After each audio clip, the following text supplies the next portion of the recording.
কাছে তুমি মানে সাত রাজার ধন, আমার কাছে তুমি মানে অমূল্য রতন।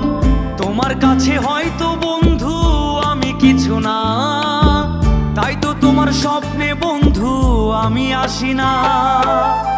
আমি মানে তুমি আর তুমি মানে আমি, আমার কাছে আমার যে বন্ধু তুমি দামি।